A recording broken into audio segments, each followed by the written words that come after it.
Баршаңызға сәлем. Бүгін біз подписчиктер рубрикасындағы ОБТ есептерін шығаруды бастаймыз, яғни екінші бөлім. Өткен видеода біз 1-ден 15-ге дейінгі аралықта есептерді қарастырып өткен едік. Соның ішінде бізде 11-ші есеп қалып кеткен екен. 11-ші есепті шығарып, одан кейін ары қарай жалғастырамыз. Суретте толқынның қандайды бір уақыт аралығында көлденең қимасы кескінделген. 1 және 2 сандармен көрсетілген нүктелердің фазалар айырымын тап дейді. Қарап отырсаңыздар, бізде синусоида берілген, себебі син 0-ден басталып тұр. Дәл қарап отырсаңыздар, екінші нүктеде бізде фазамыз пиға тең болады, ал төртінші нүктеде ол 2 пиға тең болады. Демек, бірінші нүктеде пи бөлінген 2-ге тең болғаны. Осыдан фазалар айырымын табу үшін дельта фи тең болады. Пидан алып тастаймыз пи бөлінген 2-ні. Ортақ бөлім берем 2, сонда тең болады екен. 2 пи азайтылған пи бөлеміз 2-ге. Әрине ол тең болады екен пи бөлінген 2-ге. Бұндай жауап бізде бар және ол Б жауабы екен. 16-ші есебімізде сәл көрінбей қалған бөліктер бар екен, сондықтан да мен 17-ші есептен бастағым келіп отыр. Есепте былай дейді: массасы 2М шар, тыныштықта тұрған массасы 3М шармен серпімсіз соқтығысқанда, массасы 2М шардың кинетикалық энергиясының қандай бөлігі жылуға түрленеді дейді.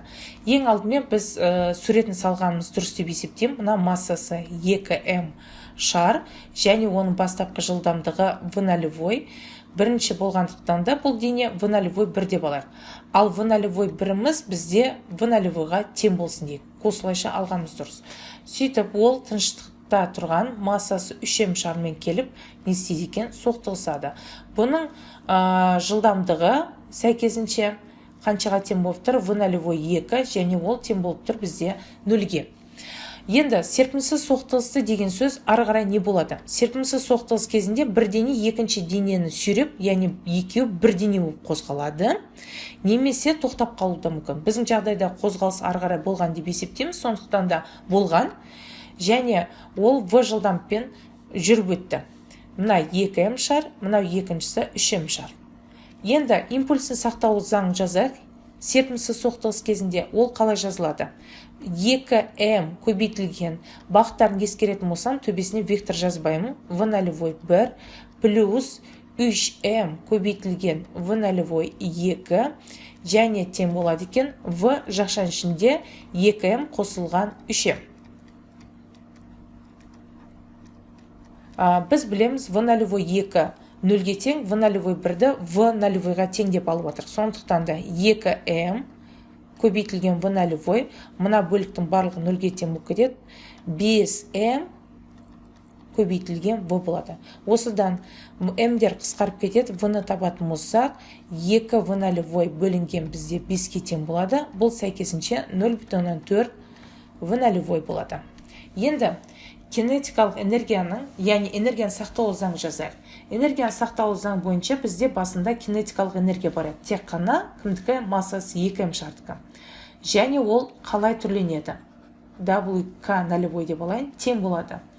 Яғни ол кинетикалық энергияға айналады, және қосымша бізде жылуға айналып тұр. Сонда сұрап отыр, қандай бөлігі жылуға түрленеді деп тұр. Сонда біз оны қалай табамыз? Бұл жағдайда мен бірденен дайын формула жазайын. W кинетикалық бөлінген W кинетикалық энергияның бастапқы мәніне көбейтеміз қанша пайызға? 100%-ға. Осыдан қанша бөлігі бізде жылуға айналғандығын оп-оңай анықтаймыз. Орнына апарып қояйық. Дельта W кинетикалық дегеніміз ол бастапқы кинетикалық энергиядан кейінгі кинетикалық энергияны алып тастаймын. Өйткені мен білем, ол беріп қойғандықтан. Орнына апарып қояйық. Сонда W кинетикалық бастапқы азайтылған W кинетикалық кейінгі бөлінген W кинетикалық бастапқы көбейтеміз қанша пайызға? 100%-ға. Енді орнына апарып қояйық. Тең бізде қалай болады екен? Бастапқы кезде тек қана массасы 2М шар ғана қозғалды ғой. Сондықтан да 2М көбейтілген V0 квадрат бөлеміз 2 болады. Азайту. Кейін бірге қосылып 5М шар болып қозғалды ғой. Бұл кезде 5М көбейтілген V квадрат бөлінген 2, ал астында бастапқы кинетикалық энергия тек қана 2М шартқы болғандықтан V0 квадрат бөлінген 2 көбейтеміз қанша пайызға? 100%-ға. Енді қысқартып жіберсек болады бізде. Енді қарап отырсаңыздар, мдер қысқарып кетеді, екілерде қысқарып кетеді, бірденен жазсақ та болады, немесе бір жай ғана 2m көбейтілген v нолевой квадрат дейін минус 5 көбейтілген m, ал v квадраттың орнына 0,4 v нолевойды қоям. Квадраттаған кезде ол 0,16 v нолевой квадрат. Екілердің бәрін қысқартып жібердім. Бөлінген бізде 2m көбейтілген v нолевой квадрат. Көбейтеміз қанша пайызға? 100%-ға. Осыдан бізде шығатыны, бірінші 5-ті 0,16-ға көбейтіп алайын. Ол тең болады екен менде 0,18. 2-ден 0,18-ді азайтатын болса, ол 1,2-ге болады. 1,2-ні 2-ге бөлетін болса, бізде 0,6 болады. Қалғандардың бәрі қысқарып кетеді. Тең сонда 0,6 көбейтілген қанша пайыз болады екен? 100%. Осыдан тең болады екен қанша? 60%. Демек 60%-ы бізде бөлігі жылуға түрленіп кетті. Мына жерде бізде С жауабы болады. Немесе бірденен мына тұрған жауап арқылы да білге болады. Қараңыздар, басында v нолевой еді, 0,4 бөлігін ғана жылдамдығы алды. Демек қалған бөлігі бізде неге айналып кетті деген сөз? Жылуға айналып кетті. Содан да білге болады екен. Сонда бізде С болды. Келесі есеміз, егер фотоэлементке түсетін жарықтың толқын ұзындығын 500 нанометрден 400 нанометрге дейін кемітсе, онда фотоэлектрондардың жылдамдығы 2 есе артады дейді. Осы фотоэлемент катод үшін фотоэффектің қызыл шекарасын анықтаңыз дейді. Және бізде Планк тұрақтысымен жарықтың жылдамдығы берілген екен. Демек те бұл фотоэффектке байланысты болған. Фотоэффект үшін Эйнштейн теңдеуін жазамыз. Бұл жағдайда қалай жазылады? H көбейтілген С бөлінген лямбда 1 тең болады А шығу плюс Е кинетикалық 1 болады. Бірінші жағдай үшін. Демек толқын ұзындығы өзгеріп жатыр, сәйкесінше кинетикалық энергия да өзгереді. А шығу өзгермейді, себебі ол сол бір фотоэлемент болып тұр, немесе былайша айтқанда металлдың беті өзгеріп жатқан жоқ. Екінші жағдайда Hс бөлінген лямбда 2 тең болып тұр А шығу плюс Е кинетикалық 2 болады. Есептің шартына қарап отырсаңыздар, жылдамдық 2 есе артады дейді. Оны біз қалай жазамыз? V2 тең 2V1. А біз білеміз, кинетикалық энергияның формуласы сәйкесінше m көбейтілген v квадрат бөлінген 2 болғандықтан, кинетикалық энергия бізде жылдамдықтың квадратына тура пропорционал. Демек, бұдан байқайтынымыз, кинетикалық энергия артып жатыр. 2 бөлінген 2-1 тең болып тұр бізде v2-нің квадраты бөлінген v1-дің квадраты. Бірден жазайын. Бұл тең болады екен. Мынаның орнына v2-нің орнына 2v1-ді қоятын болсақ, 4v1 квадрат бөлінген v1 квадрат қысқарып кетеді. Сонда кейінгі кинетикалық энергия бастапқыдан қанша есе көп болып тұр? 4 есе үлкен болып тұр. 4, 2, 1. Дәл осыны ескереміз. Енді мына екі теңдеуде мен шығу жұмысын шығарып алайын. Шығу жұмысы әрине формуласы қалай болады екен? Hс бөлінген лямбда 1 минус Е кинетикалық 1 болады. Екінші жағдайда дәл солай А шығу тең болады. H көбейтілген С бөлінген лямбда 2 минус не болады екен? Е кинетикалық 2. Сол жақтары тең, демек те оң жақтарын теңестіруге болады. Теңестірейік. H көбейтілген С бөлінген лямбда 1 минус Е кинетикалық 1 деп алам. Тең H көбейтілген С бөлінген лямбда 2. Ал енді екінші жағдайда бастапқы кинетикалық энергия арқылы түрлендіретін болса 4 2 1 болады екен. Енді кинетикалық энергиялар бір жаққа жинайын, Hс бөлінген лямбдалар бір жаққа жинайын.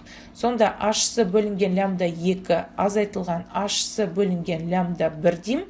Тең болады сонда. Мына жақта 4 кинетикалық келесі бетке өткенде плюс бұл өтеді. 4 2 1 азайтылған 2 1. Осыдан Е1-іміз тең болады екен. 4-тен 1-ді алсақ 3 болады ғой. Және оны бөлімге жіберейін. Hсыны жақшаның сыртына шығарып жіберсем, бөлінген 3, жақшаның ішіне 1 бөлінген лямбда 2 минус 1 бөлінген лямбда 1 болады. Осыны мен бірінші теңдеуге апарып қоям. Содан біз А шығудың ішіндегі фотоэффекттің қызыл шекарасын тауып аламыз. Ол қалай болады екен? HC бөлінген лямбда 1 қарап отырсаңыздар, HO-дың орнына қоям. Формуласын өзіне тән HC бөлінген лямбда макс фотоэффекттің қызыл шекарасы мен толқын ұзындығы арқылы жазып жатырмын. Плюс HC бөлінген 3 жақшан ішінде 1 бөлінген лямбда 2 минус 1 бөлінген лямбда 1 болады. H-лар жақшан сыртына шығарып қысқарт жіберге болады. Осыдан 1 бөлінген лямбда максты табатын болсақ, осы бетте қалады. Келесі бетке мыналар минус таңбамен өтеткен.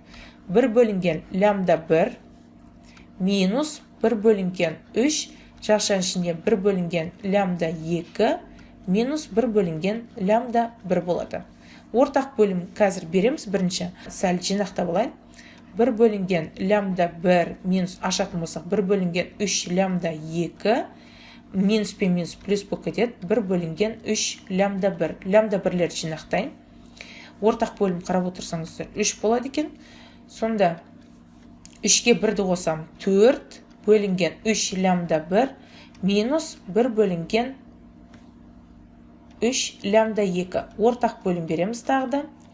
Ортақ бөлім 3 лямбда 1 көбейтілген лямбда 2 болады. Демекте мынаған лямбда 2-ден берем, мынаған лямбда 1-ден берем. Сонда 4 лямбда 2 минус лямбда 1 болады. Ал лямбда макстың өзін табатын болсақ, мына бөлікке жазайық. Лямбда макс тең болады екен. Сонда формуласы 3 лямбда 1 көбейтілген лямбда 2 бөлінген 4 лямбда 2 минус лямбда 1. Орнына апарып қояйық. 3 көбейтілген лямбда 1 бізде 500 нанометр екен. Ол деген сөз 500 көбейтілген оның минус 9 дәрежесі, немесе 5 көбейтілген оның минус 7 дәрежесі деп алайын. Метр көбейтілген дәл сол сияқты 4 оның минус 7 дәрежесі метр. Астыңғы бөлікте 4-ті көбейтеміз, лямбда 2 бізде 4-ке тең болып тұр. 4-ке өтсек 16, оның минус 7 дәрежесі азайтылған, тағы да 5, оның минус 7 дәрежесі метр болады. Жақшан сыртына жазсақ болады, немесе қасына жазылай. Тең. Төбесін көбейтек. 3-ті 5-ке көбейтсек бізде 15, 15-ке 4-ті көбейтетін болса, ол бізде 60 болады. Мына жерде дәрежесі минус 7 деген. Так, орнына қойдық. Сонда 60 көбейтілген оның минус 14 дәрежесі бөлінген астында 16-тан 5 алатын болсақ 11 көбейтілген оның минус 7 дәрежесі метр болады. Өйткені 1 метр қысқарып кетеді. Енді 60-ты бөлейік 11-ге. Ол бізде 5,45 болады екен. Мына минус 7 дәрежесі 5,45 көбейтілген оның минус 7 дәрежесі метр. Нанометрге айналдыратын болса, ол тең болады екен. 2 орын жылжытатын болса 545 нанометр, немесе 545 оның минус 9 дәрежесі. Демекте бұл А жауабы. Қарап отырсаңызда есеп бұл әрине А деңгейінде есебіміз екен, сондықтан да өте көп орында алып шығарылдық. Келесі есебіміз, егер шашыратқыш линзаның оптикалық күші минус 9 диоптрия және ұлғаю 0,4 болатын болса, онда осы линза арқылы алынған кескінмен нәрсенің арақашықтығын тап деді. Бұл жерде берілген, сіздерге жазып өте салайын. Яғни бізде Д берілген, оптикалық күші минус 9 диоптрия, минус болатын себебі бұл шашыратқыш линза. Келесі, линза ұлғайту 0,4 табу керек біз. Кескін мен нәрсенің арасында қашықтық десе D плюс F белгісіз дейді. Осы белгісіз болып тұр. Бұл қалай табамыз? Енді жұқа линзаның формуласын жазамыз. Шашыратқыш линза үшін оның формуласы бірден жазатын болсақ минус D тең болады 1 бөлінген D минус 1 бөлінген F. Себебі беретін кескіні қандай болады екен? Жалған. Және линзаның ұлғайтуының формуласын жазатын болса, ол F бөлінген D. Осыдан 0,4 тең болады F бөлінген D деп алатын болсақ, F-ті табатын болсақ, F дегеніміз 0,4 D-ға тең болады. Жоғарда формулаға барып қояйық. Сонда бізде қандай болады екен? Минус D тең болады 1 бөлінген D минус 1 бөлінген 0,4. Ортақ бөлім беретін болсақ 0,4-тен, сонда 0,4-тен минус 1-ді алатын болсақ, минус 0,6 бөлінген 0,4D. Тағы да қысқарады. 2-ке қысқартатын болсақ, төбесі 0,2-ке қысқартып жіберейік. Сонда төбесі минус 3 бөлінген 2 d болады. Осыдан d-ны табатын болсақ, мына d тең болады бізде минус 3 бөлінген 2 минус и және d. Минус пен минус қысқарып кетеді, сонда тең болады екен. 3 бөлінген 2 d-ның орнына 9 қойық. Тағы да қысқарып кетеді, бізде мына жерде 3 қалады. Сонда 1 бөлінген 6 метр. Осылайша қалтыра берейін. Келесі арғара f дегеніміз сонда ол тең болып тұр 0,4 көбейту 6-тан 1 метр. Тағы да қысқарып кетеді. Бұл жерде 2-ке қысқартатын болсақ, төбесі 0,2 бөлінген қанша болады екен? 3 метр, иә. Енді қосындысын тап деп отыр, сондықтан d плюс f деп алам. 1 бөлінген 6 метр қосылған 0,2 бөлінген 3, бекерге қысқартып жіберген екен.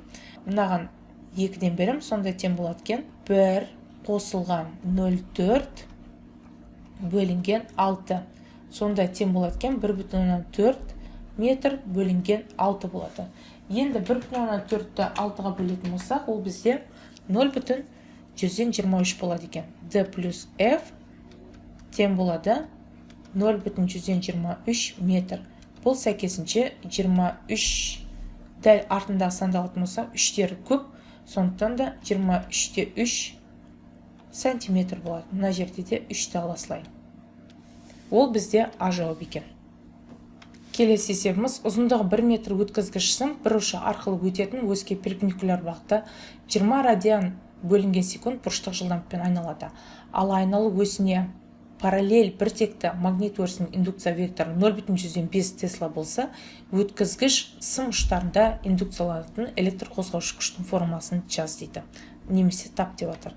Электр қозғаушы күштің бұл жағдайда формуласы b көбейтілген v көбейтілген l көбейтілген синус альфа болады.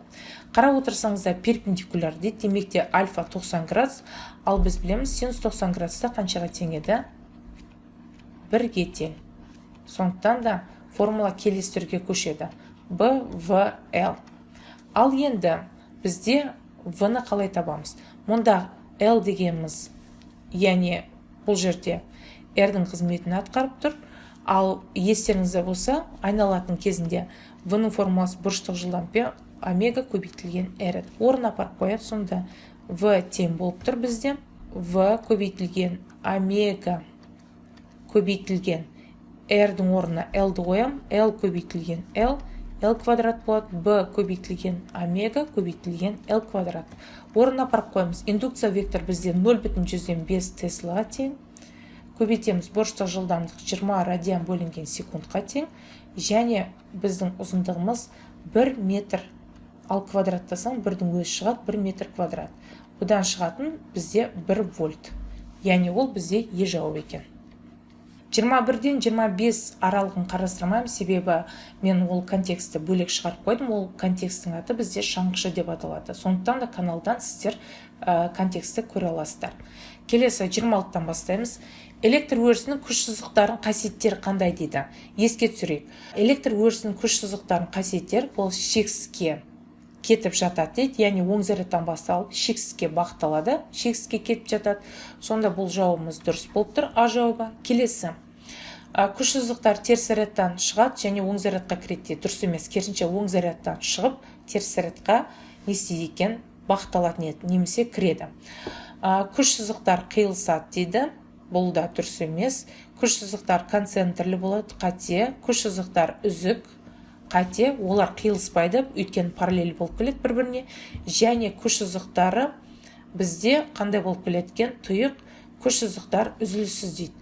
Яғни осы бізде үзіліссіз. Егер де 10-шы сыныптың кітабын ашып қарайтын болсаңыздар, бұл бізде теориялық сұрақтардың қатарына жатады. Сол жерде электр өрісінің күш сызықтарының қасиеттері деген бар. Сонда бізде жауабымыз А, F және қандай болады екен? H.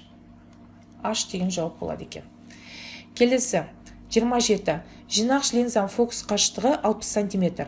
Нәрседен 2 есе ұлғайтатын шын кескін алу үшін денені линзадан қандай қашықтыққа орналастыру қажет дейді. Берілген жазайық. Сонда бізде фокус қашықтығы берілген 60 см. 2 есе ұлғайтатын дегеніміз 2-ке тең болады. Және денені линзадан қандай қашықтыққа қою қажет дейтін болса, бізде д белгісіз болып тұр. Сантиметрмен қалдырсақ та болады. Г тең біздің жағдайда формуласы F бөлінген д. Сонда F дегеніміз бізде 2 еселенген д-ға тең болып тұр.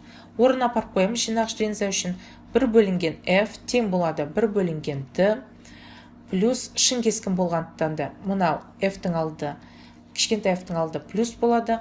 Үлкен F-тің алды плюс болатын себебі жинағыш линза. Енді тек қана орындарына апарып қояйық. 1 бөлінген F тең болады 1 бөлінген д плюс 1 бөлінген 2д. F-тің орнына қойып жатырмын. Ортақ бөлім берем. Мына 2, сонда бізде 3 болады төбесі, асты 2д. Д-ны тау болатын болса, д тең болады сонда. Пропорциямен 3F бөлінген 2. Орнына апарып қоямыз. 3 көбейтілген. Бізде 60 сантиметр екен мынамыз. 60 сантиметр бөлеміз 2-ке. 3-ті 60-ға көбейтетін болсақ, 180-182-ке бөлетін болса, ол бізде 90 сантиметр. Енді қандай жауап болуы мүмкін? Егер миллиметрмен алсақ, 900 миллиметр. Тағы да қандай болуы мүмкін?